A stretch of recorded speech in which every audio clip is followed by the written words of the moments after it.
दोस्तों, दीपावली का दिन था। एक बहुत ही खूबसूरत एवं नौजवान महिला जो कि एक कंपनी की मालकिन होती है, अपने वर्करों को गिफ्ट और बोनस दे रही थी। उसी कंपनी में एक बहुत ही ईमानदार लड़का काम करता था, जिसको ना तो बोनस मिलता है, ना तो गिफ्ट मिलता है। शाम हो जाती है, शाम से रात हो जाती है, फिर वो उठकर जाने लगता है, कहता है ठीक है मैं चलता हूं। लेकिन दोस्तों, मालकिन ने उसके लिए एक खास इंतजाम कर रखा था। वो उसके सामने बहुत ही खूबसूरत ड्रेस पहनकर आती है, साड़ी पहनकर आती है, जिसका रंग और रूप देखकर वो हैरान हो जाता है। वो कहती है कि अपना गिफ्ट और बोनस नहीं लोगे क्या? वो कुछ कह नहीं पाता, उसका मुंह बस खुला का खुला रह जाता है। दोस्तों, उसके बाद जो होता है, एक बहुत ही शानदार कहानी। आइए जानते हैं पूरी कहानी वीडियो में। लेकिन वीडियो में आगे बढ़े पहले बस वही रिक्वेस्ट, वीडियो को लाइक कर दीजिए, चैनल को भी सब्सक्राइब कर लीजिए ताकि मेरा हौसला बढ़ता रहे। दोस्तों, कहानी शुरू करने से पहले आप सबको दीपावली की हार्दिक शुभकामनाएं, हैप्पी दिवाली। अब आते हैं आज की कहानी पर। यह कहानी है उत्तर प्रदेश के ग्रेटर नोएडा की। एक व्यक्ति जिनका नाम प्रभु नारायण होता है, कारोबारी होते हैं। उनके 4 बेटे थे। 4 बेटों में एक का नाम राज नारायण होता है। उसकी शादी एक लड़की दीपा नारायण से होती है। दीपा नारायण का भी अलग कारोबार था, क्योंकि अपने माता पिता की इकलौती संतान थी, तो उनका कारोबार वो संभालती थी। इसीलिए जब दीपा और राज की शादी हुई, तो ये दोनों परेशान हो जाते हैं, क्योंकि अक्सर वो मायके में रहती थी और अपना कारोबार देखती थी। हफ्ते में एक दिन ये दोनों मिल पाते थे, बाकी के दिन तन्हाइयों में गुजारते थे। इसी बीच में जो दीपा के घर में एक नौकर होता है, जिसका नाम मोहन होता है। जब वो 16 साल का था, तभी से उस घर में काम करता था। बहुत ही चहेता नौकर था दीपा के पिता का, उसकी मां का। उनके घर में कहीं भी आ जा सकता था। दीपा से वो 6 साल छोटा था। जब वो 16 साल का था, दीपा 22 साल की थी। वो उत्तर प्रदेश के बुलंदशहर का रहने वाला था। अब वो उस घर में एक फैमिली मेंबर की तरह काम करता है। जब शादी हुई दीपा की, उस समय जो मोहन था उसकी उम्र 19 साल की थी और दीपा की उम्र 25 साल की थी। शादी में किसी को नहीं पता चला कि ये जो है इनका नौकर है। बहुत सारे लोग जो बहुत खास थे, उन्हीं को पता था कि हाँ ये नौकर है, क्योंकि वो इतने जिम्मेदारी से और उसके बातों की इतनी अहमियत थी वहां पर। तो इसीलिए जब शादी हुई, तो शादी के बाद जब वो दीपा के घर पर कभी कभी चला जाता था, दीपा के पिता के साथ चला जाता था, कभी कभी अकेले चला जाता था। कोई सामान वगैरह लेके जाना हुआ या विदाई कराने जाना हुआ, और वहां पर जाकर जब वो जाता था, तो दोस्तों दीपा उसे बहुत अहमियत देती थी। उसे एक नौकर की तरह जो है नहीं समझती थी। उसे अपने बेडरूम में बुला लेती थी, सोफे पर बिठा देती थी, अपने हाथ से चाय बनाकर पिलाती थी, उसका हालचाल और उसके माता पिता का हालचाल पूछती थी। और जो मोहन था, वो भी दोस्तों मजाक करता था। कहता है अब तो आपको पता चल रहा होगा, वहां पर आप जो है 8 बजे तक सोती थी, आप 5 बजे उठना पड़ता होगा, चाय बनाना पड़ता होगा, खाना पानी बनाना पड़ता होगा। तो वो कहती है कितना झूठ बोल रहा है, कहा मैं 8 बजे तक उठती थी, तू ही तो मुझे 6 बजे तक जगा देता था। जब ये बात उसका पति सुनता है राज, तो दोस्तों जाहिर सी बात है कोई भी सुनेगा नौकर और उसके घर की लड़की के बारे में, तो थोड़ा तो डाउट होगा ही। कहता है ये तुम्हें क्यों 6 बजे जगा देता था? वो कहती है अरे आप नहीं जानते, जब मैं थोड़ी सी मोटी थी शादी से पहले, इसका कमरा मेरे बगल में ही पापा ने दे रखा था। ये 5 ही बजे उठ जाता था, और पापा कहते थे कि जैसे उठेगा मुझे भी उठा देना 6 बजे। और इसीलिए 6 बजे जाकर मेरे सर पे खड़ा हो जाता था, चिल्लाता रहता था। जब तक मैं उठ नहीं जाती थी, तब तक ये पिंड नहीं छोड़ता था, कभी कभी पानी डाल देता था, और ये बहुत शरारत करता था। अब दोस्तों, राज के जो है माथे पर पसीना आ जाता है, क्योंकि वो नौजवान 19-20 साल का लड़का सोचता है यार ये नौकर था या क्या था। उसके बाद फिर वो चला जाता है, हंसी मजाक करके उसे छोड़ने भी आती है। और फिर दोस्तों राज और दीपा में यहीं से जो है तकरार शुरू हो जाता है। वो उससे कहता है कि भाई तुम जो है, तुम्हारा नौकर चाहे कितना भी चहेता हो तुम लोगों का, उससे तुम दूर रहो। दोस्तों, अब वो जो है कहती है क्या बात तुम कर रहे हो, जबान संभाल के बात करो, ऐसी बात मत करो। लेकिन दोस्तों वो मानता नहीं, बात करता ही रहता है। इसकी शिकायत जब वो अपने सास ससुर से कहती है, प्रभु नारायण और उनकी पत्नी से, तो वो लोग भी, उनको भी बुरा लगता था उसका आना और घर में इस तरीके से अंदर चले जाना। वो कहते हैं भाई देखो, नौकर को तुमने सर पे चढ़ा रखा है, तुम्हारी वो चीज है, लेकिन हमारे भी घर में नौकर हैं, दुकान पे काम करते हैं, कभी भी अगर आते हैं तो दहलीज के अंदर कदम नहीं रखते हैं। नौकर को नौकर की तरह रहना चाहिए। आता है इतना हंसी ठिठोली करता है, इसका क्या मतलब है? और कोई भी ऐसा रहेगा, सोचेगा, हम नहीं कहते कि तुम गलत हो, लेकिन राज का भी सोचना जायज है, वो भी गलत नहीं सोच रहा है। उसके बाद दोस्तों यहीं से जो है राज और दीपा की जो गाड़ी थी, शादीशुदा जिंदगी थी, समझो वो पटरी से उतर जाती है। अब मोहन को लेकर वो जो है अक्सर उसे ताने मारता, तकरार करता उससे। चूंकि वो मायके में रहती तो हमेशा उस पर नजर रखता, उसे हमेशा फोन लगा के बात करता, वीडियो कॉल करता। अब दीपा का जीना एक हिसाब से काफी मुश्किल हो जाता है। अब दीपा भी सोचती है कि एक सही बात है, अपनी शादीशुदा जिंदगी को बचाना है, तो क्या उलझना उसके लिए। आज यहां काम कर रहा है, कल कहीं और चला जाएगा काम करने। इसीलिए वो सोचती है चलो इनकी ही बात मान लेते हैं। राज कहता है कि तुम मोहन से बात नहीं करोगी, और उसके बाद उसका नंबर वो ब्लॉक मरवा देता है और मोहन को कह देता है उसे बोल देना कि हमारे घर पर भाई वो नहीं आएगा। अक्सर वो महीने 2 महीने में आ जाता था। तो ये बात वो अपनी माँ से कहती, उसकी माँ भी हैरान हो जाती दीपा की। वो कहती है यार अजीब आदमी है, कैसे उस पर शक करते हैं। और उसके बाद दोस्तों अब 3-4 महीने हो गए, ना उसको दीपा के घर पर भेजते हैं और ना ही वो उससे बार बार बात करने की कोशिश करता है, नंबर उसका नहीं लगता।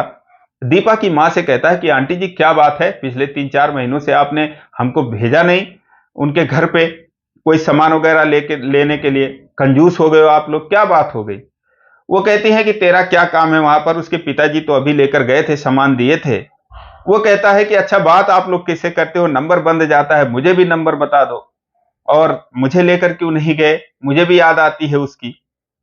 तो वो सारी बात बता देती है कि बेटा तेरा वहां पर अब कोई काम नहीं है, और उसके घर वाले बुरा मानते हैं, तो तू अब जो है ना तो उससे बात करेगा ना उसके घर जाएगा। अब ये बात जो है मोहन को बहुत बुरी लग जाती है।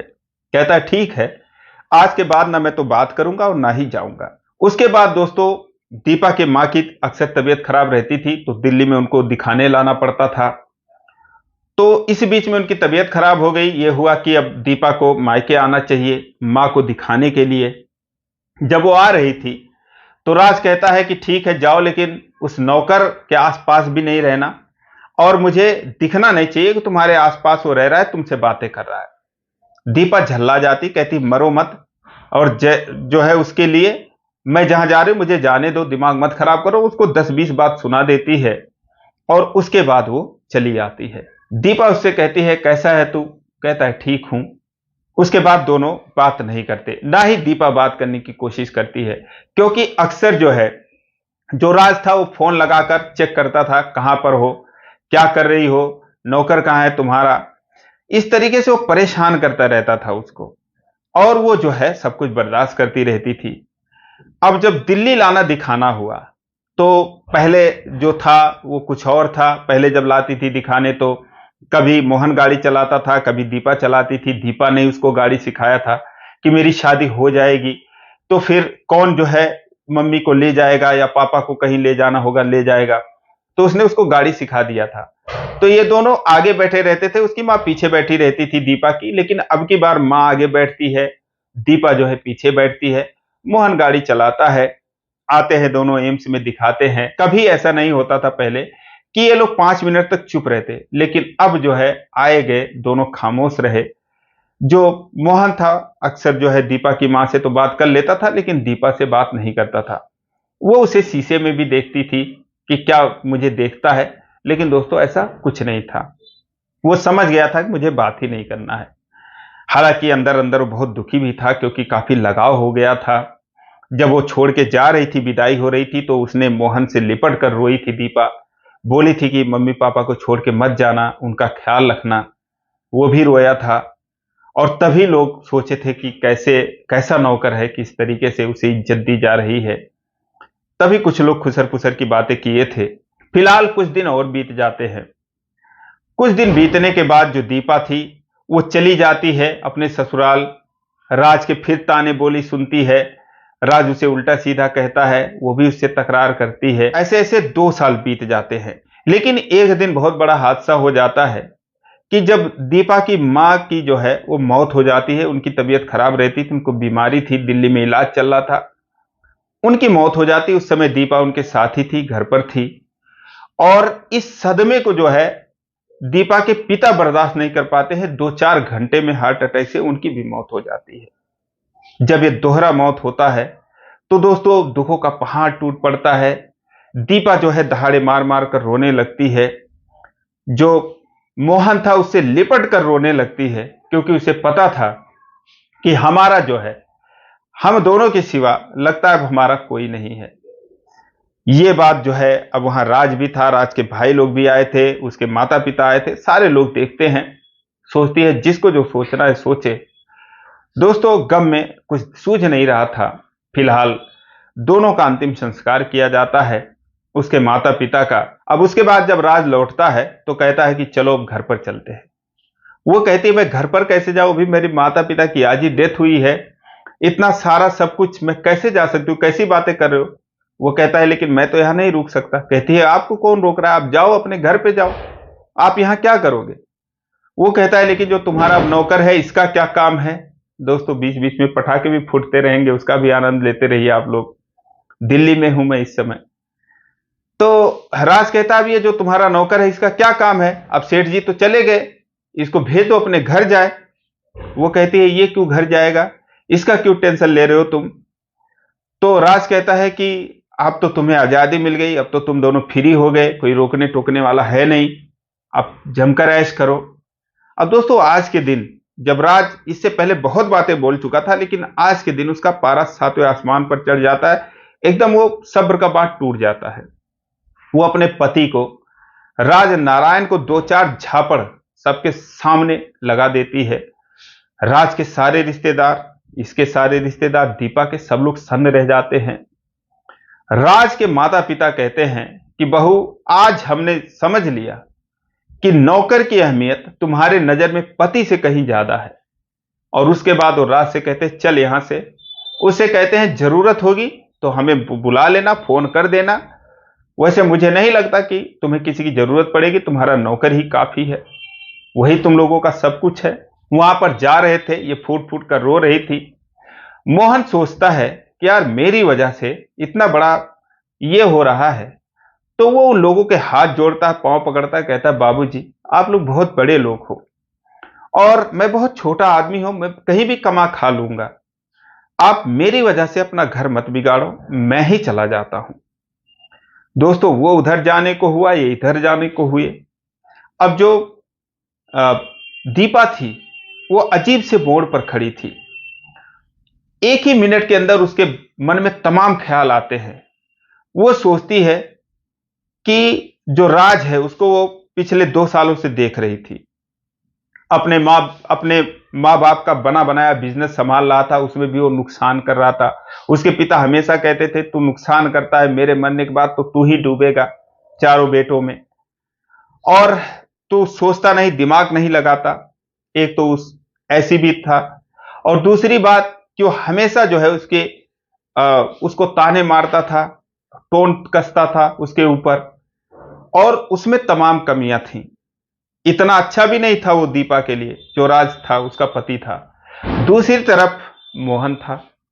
मोहन एक वफादार था, जिम्मेदार था, और वही जो है उसके माता पिता का जो कारोबार था वो मोहन के बिना नहीं हो सकता था। और अब वो किसी पर भी नहीं भरोसा कर सकती थी सिवाय मोहन पर, यहां तक कि राज पर भी भरोसा नहीं कर सकती थी। इसीलिए वो सोचती है कि अगर ये चला जाएगा तो ये शायद हमारे तरफ से अपराध भी होगा, क्योंकि इसने इतनी ईमानदारी से काम किया है, और पापा जाते जाते बोल भी गए हैं कि इसको जो है जाने मत देना, और हो सके तो इसकी जो है इसको यहीं पर बसा लेना, इसको प्रॉपर्टी का कुछ हिस्सा दे देना। तो वो अब सबके सामने मोहन से कहती है कि नहीं, तुम कहीं नहीं जाओगे, जिसको जो सोचना है, जो कहना कहे, और जहां मर्जी जिसको जाना है वो जाए। वो कहता है नहीं, मैं नहीं रुक सकता, मैं जा रहा हूं। वो उसको भी 2-4 झापड़ लगा देती है। कहती जब मैं कह रहा हूं मत जा तो क्यों जा रहा है, जिसको जो सोचना है सोचने दे। अब उसके बाद दोस्तों वो चुपचाप बैठ जाता है। उसके बाद ये लोग अयोध्या जाते हैं, वहां पर सारा कुछ जो भी क्रियाक्रम था सारा कुछ करते हैं। इस बीच में उसने बहुत राज को फोन किया सास ससुर को फोन किया कि उनसे जो भी गलती हुई है माफी मांगे, लेकिन ना तो कोई फोन उठाया और ना ही कोई इस दुख के घड़ी में उन लोगों से यानी कि दीपा से मिलने आता है। जब सारा क्रियाक्रम निपट गया तो मोहन कहता है कि ऐसा है कि अब मैं जो है वो जा रहा हूं, अब मुझे आप जाने दीजिए, आप मेरी वजह से आपका घर बिगड़ गया। वो कहती है नहीं, तुम चले जाओगे तो फिर मेरा क्या होगा, अंकल आंटी तो तुम्हारे चले गए, इसीलिए तुम मत जाओ, जिसको जो सोचना है जो कहना वो कहने दो, और कुछ दिन रुक जाओ, अगर तुम जाना ही चाहते हो तो मैं थोड़ा काम सीख लूं, उसके बाद चले जाना। दोस्तों उनका जो है दुकान था और केमिकल का दुकान था जो कि काफी अच्छा चलता था। तो वो कहता है ठीक है, कुछ दिन के लिए और रुक जाता है। धीरे धीरे अब दोनों जो है एक दूसरे से बस उतनी ही बातें करते थे, मतलब भर की बातें करते थे। पहले वो उनके घर पे रहता था, अब उसके माता पिता जब गुजर गए चले गए तो वो अपना अलग कमरा ले लिया, अलग ही रहने लगा कि ताकि इससे भी कुछ लोग गलत ना सोचे। दोस्तों 1 साल का वक्त बीत गया। आ जाता है दिवाली का दिन 2023, जब उनके जो दुकान थी उसमें 4 लड़के और काम करते थे। ये जो है साफ सफाई करके सारे लोग पूजा पाठ करके और सबको जो दीपा थी गिफ्ट वगैरह देती है, सारे लोग चले जाते हैं। अगले दिन जो है दीपावली के अगले दिन इसको जो है बुलंदशहर जाना था, अपने घर जाना था, और ये उसका जो है अंतिम दिन था दीपा के यहां। उसके बाद वो अपना कहीं चला जाता, क्या करता। तो ये भी शाम तक बैठा रहा। इससे पहले सेठ जी उसको दीपावली के दिन अच्छा गिफ्ट देते थे, एक बार बाइक दे दिए थे, अपने घर ले गया था, मतलब उसको बहुत ही ज्यादा देते थे, जो उसकी सैलरी थी उससे 3-4 गुना दे देते थे, एक महीने की जो सैलरी थी। पैसों की कोई कमी नहीं थी उसके लिए। तो जब शाम हो गई तो कहता है ठीक है, मैं भी जा रहा हूं अपने कमरे पर, मुझे भी दिया हुआ जलाना है। तो जो दीपा थी कहती है अरे तुम्हें भी तो गिफ्ट वगैरह कुछ चाहिए, रुक जाओ। उसके बाद दोस्तों वो घर में जाती है। घर में जाने के बाद बहुत कुछ सोचती है, क्योंकि 1 साल से ना तो ससुराल से कोई आया, ना तो कोई फोन किया, ना ही इसका फोन किसी ने उठाया। लोग ताने अलग से मार रहे थे और उसकी नजर में मोहन से अच्छा और कोई नहीं था, ना उससे ज्यादा मददगार कोई था, ना उससे बड़ा कोई दोस्त था। अब दोस्तों उस दिन जो दीपा थी उसकी फेवरेट साड़ी पहनती है, जो कि वो शादी में कभी कभार पहननी थी, तो एक बार टोक देता दिया था कि ये साड़ी आप पर बहुत अच्छी लगती है, वही साड़ी पहनती है। मोहन उसे देख के हैरान हो जाता है, उसकी आंखों में आंसू थे, रो रही थी। कहता क्या हुआ। आकर उसका हाथ पकड़ लेती है और कहती है तुम मेरे घर में मेरी जिंदगी में नौकर बनकर क्यों आए, कुछ और बनकर आ सकते थे। वो कहता है जिसके किस्मत में जो लिखा होता है वो बन जाता है। और दोस्तों उसके बाद वो वहां से चला जाता है। दीपा रोती हुई रह जाती है, वो भी रोता हुआ चला जाता है। दोनों फूट फूट कर रोते हैं, लेकिन एक दूसरे से बिछड़ जाते हैं। तो दोस्तों ये रही कहानी, आपको कैसी लगी कमेंट करके जरूर बताएं। इसी प्रकार की कहानियों के लिए चैनल को सब्सक्राइब कर लें, और वीडियो को लाइक नहीं किए तो लाइक कर दीजिए। फिर मिलेंगे अगले वीडियो में, तब तक के लिए जय हिंद, हैप्पी दिवाली दोस्तों।